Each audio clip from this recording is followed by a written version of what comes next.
I can't do this anymore! I was in love with you! You should be ashamed! If you didn't want me here, then why did you ask me? Something inside you is messed up, girl. And whatever it is, whatever. Because you are a bad person. She's nice, dude. Nice. Don't you know nothing? Sweet. Brilliant. We've got bigger fish to fry right now. Beloved. Thanks, guys. And maybe the most dangerous ruler in U. Bunch of death wishers. To most people, Princess Bubblegum looks like the perfect fairy tale leader. But look closer, and her story tells a different tale. Some call her a savior, others call her a dictator. The truth? If you've watched closely, you know the truth is a lot more complicated. Princess Bubblegum isn't just sweet, she's dangerous. Behind the candy coating is a ruler who creates life, manipulates her people, and makes choices that blur the line between protector and tyrant. And that's what makes her one of the most fascinating characters in Adventure Time. To understand Bubblegum, we have to peel back the layers, starting with the first cracks in her perfect image. Let me just add 3 more drops of explosive diarrhea. At first glance, Bubblegum seems flawless, smart, Ding, ding, ding, ding. kind, and always in control. But those first cracks appear quickly, and they show us she isn't the innocent leader her citizens believe she is.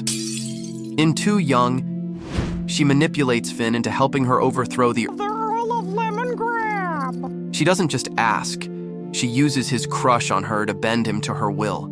It's playful on the surface, but underneath, it's a calculated move.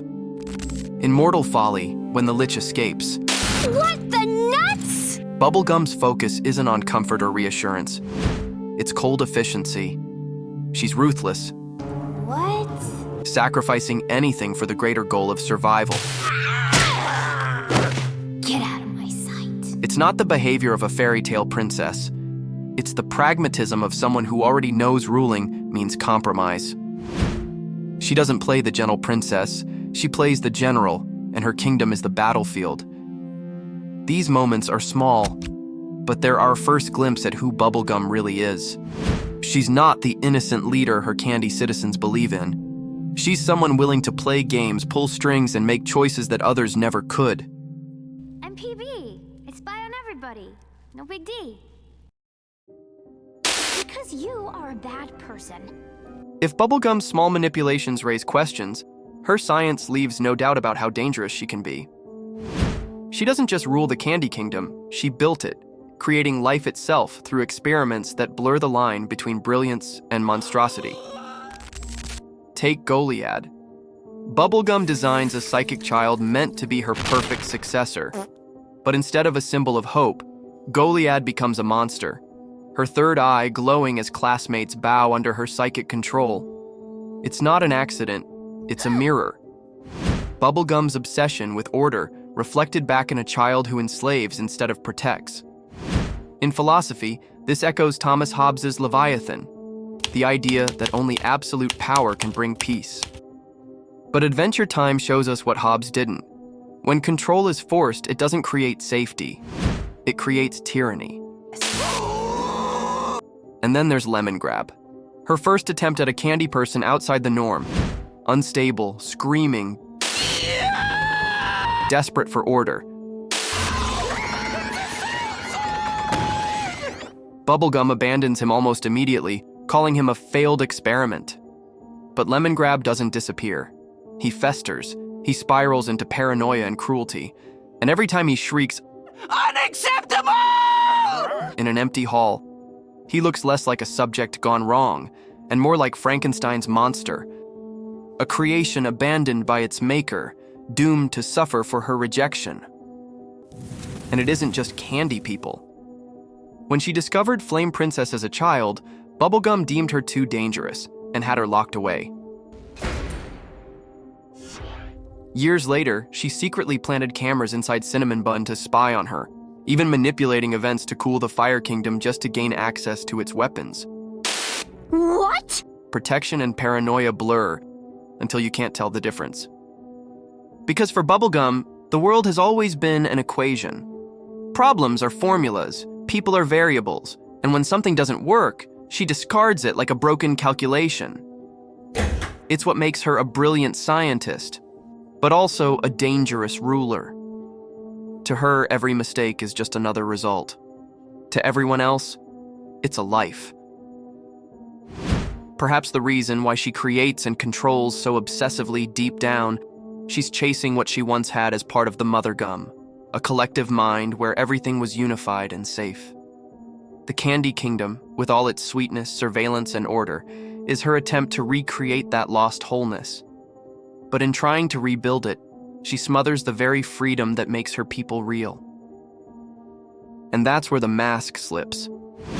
Because behind our first impression of her as a princess and protector, her ruthless actions make her look less like a leader and more like a god. Obsessed with results, convinced that since the Candy People are her creations, only she knows what's best. Prison may hold one of us, but it may not hold all of us. Oh. And when that same mindset moves from her lab to her throne, the danger grows. Because Bubblegum doesn't just experiment on her creations, she experiments on her kingdom. Because ruling the Candy Kingdom doesn't just mean protecting her people, it means controlling them. In Nemesis, a secret group of Candy citizens gathers in the shadows, whispering about a ruler they fear. They aren't paranoid. They're right. A dark entity I plan to purge from the face of Ooh. While they plot, Bubblegum sits back with a cup of tea, calmly watching them on surveillance screens. The rebellion isn't dangerous to her. It's entertaining. Their freedom exists only because she allows it. And when her power is actually threatened, she doesn't hesitate to bend the rules. In another list of her cold decisions, she goes further in James. When survival seems impossible, she sabotages her own team's escape plan, knocks Finn and Jake unconscious, and orders James to sacrifice himself instead. Later, she explains it coldly. With this sample of James, I can clone a new one. He's Candy, but you're not. To her, citizens are replaceable parts in a larger machine. It's here where interpretations start to split. To some, these actions prove Bubblegum is nothing less than a dictator, ruling through control, surveillance, and sacrifice. But others argue she's more like an overprotective mother. All the Candy People are like my children. Anyway, protecting my people is the most important thing to me. And her fault isn't cruelty, it's coddling. Cinnamon Bun proves the point. For years, he was treated as a fool under her watch, kept close but never trusted to stand on his own. Only when he leaves the Candy Kingdom does he truly grow, finding strength and independence that Bubblegum never allowed him to develop at home. Take off that silly hat. We're going home. No! He's out. We also see this similar growth in the Candy People in Hot Diggity Doom. The Candy citizens stood up to their own princess by holding a democratic election. Do you hear us, Princess Bubblegum? Do you hear us? Shut up. And voted this guy to be their new princess, despite their kingdom being ruled under a monarchy. And the votes are in. King of Ooh is our new princess. Hey! What? You do-weed! She underestimated them. While she would have fought back anyway because she's capable of doing that, but for the love of her citizens, she throws her crown and leaves the Candy Kingdom and accepts the result. Kind of ironic, actually.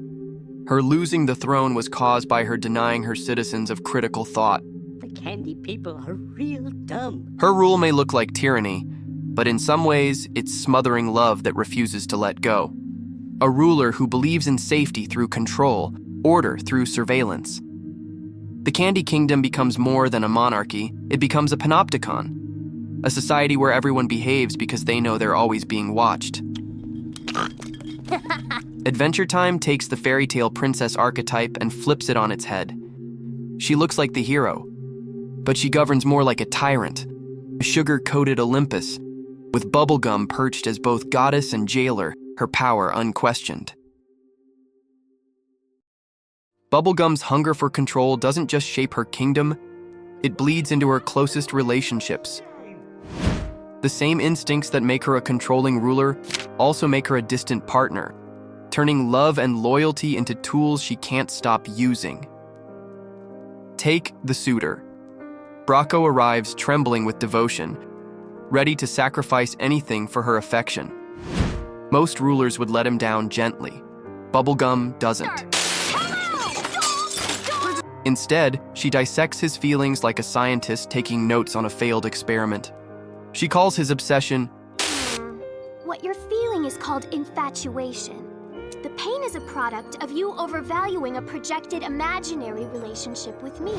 It's a moment straight out of Descartes' mechanistic philosophy, treating emotions as mechanical illusions, nothing more than faulty wiring. To Bracco, it's rejection. To Bubblegum, it's efficient. And then there's Finn. Time and again, she leans on his loyalty, pulling him close when it's convenient, keeping him at arm's length when it's not. She never gives him what he truly wants, but she doesn't set him free either.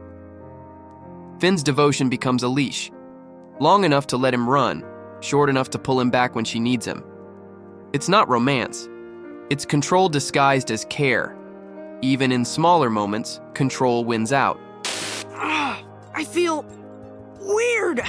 In Apple Wedding, she storms in, furious that Tree Trunks asked the King of Ooh to officiate. What? That fraud? Instead of letting the ceremony play out, she imprisons the entire wedding party.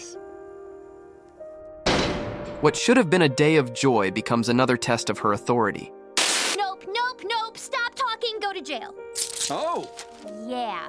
Even with Marceline, Hey, Marceline. the one person who truly sees her, Bubblegum keeps her walls high. Their history is marked by silence, distance, and old wounds.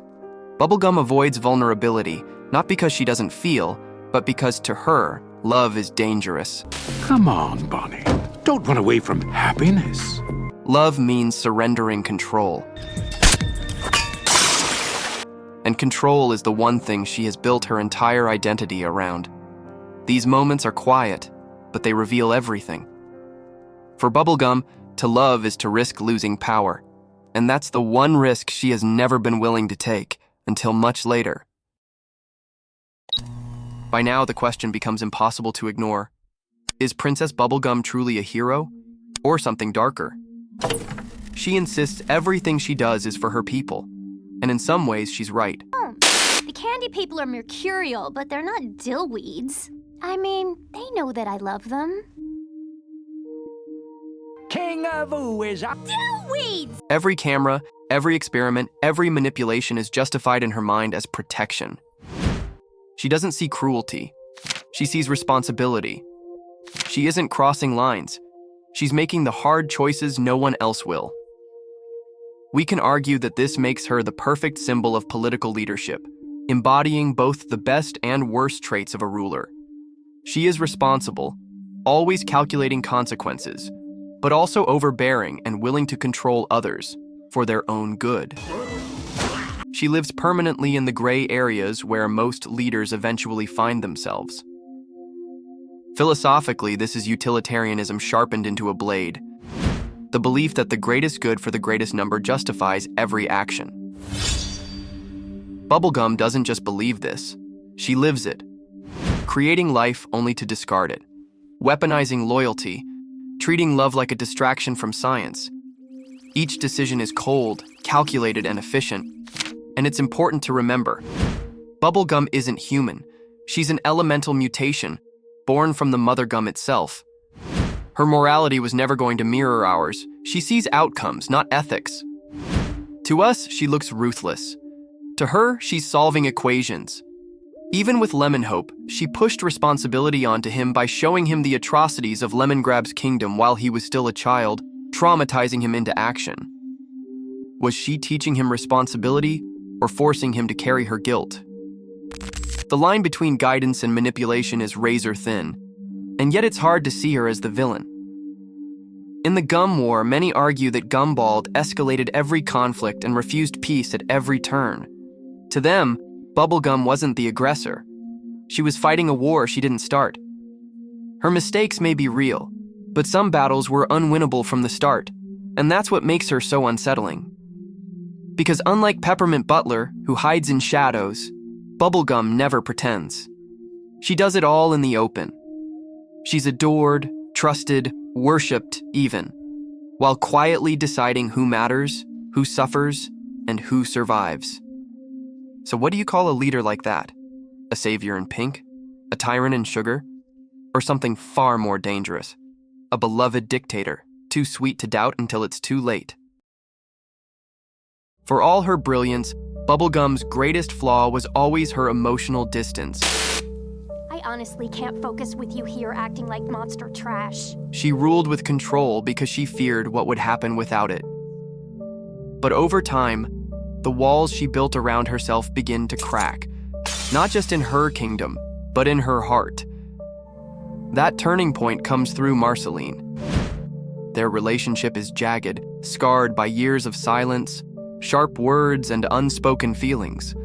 Bubblegum hides behind science and duty, while Marceline challenges her to be real, to stop calculating, to let herself feel. In Obsidian, that tension finally breaks. For the first time, Bubblegum drops the mask. She admits her fears, not as a ruler, but as Bonnibel, terrified of losing the person she loves. And in that moment, she doesn't control or command or manipulate. She simply holds on. It's here that Bubblegum begins to change, not by abandoning her intelligence or her responsibility, but by realizing power means nothing if it builds a cage around her. Vulnerability doesn't weaken her, it saves her. And yet, her immortality makes this transformation complicated. Bubblegum has had centuries to get things wrong, to manipulate, to control, to create monsters in the name of order. For some fans, that makes her impossible to forgive. But for others, it makes her redemption even more meaningful. After so much time, so many mistakes, she finally learns to let go. I'm crazy tired, Marceline. I think I have been for a long time. This is her commune moment. Accepting that life won't bend to her control, but choosing to embrace it anyway. She doesn't solve the absurdity. She learns to live inside it. For the first time, she isn't the scientist, the tyrant, or the perfect princess. She's just Bonnibel, a girl in love, choosing connection over control. And in that choice, we glimpse the ruler she might have been all along. That's what makes her one of Adventure Time's most fascinating characters. She isn't a simple hero or a simple villain. She's both. A leader who justified control as care, who believed the ends outweighed every cost. And for a long time, she was right. Her kingdom survived because of it. But her real growth didn't come from science, or victory, or even power. It came from finally letting someone in. With Marceline, she learned that connection matters more than control, and that vulnerability is not weakness, but the start of strength. And the story doesn't end there. The Fiona and Cake series adds another layer to her legacy. The Candy Queen shows what Bubblegum might have become if her paranoia had consumed her entirely, a mad scientist ruling a mutant candy army.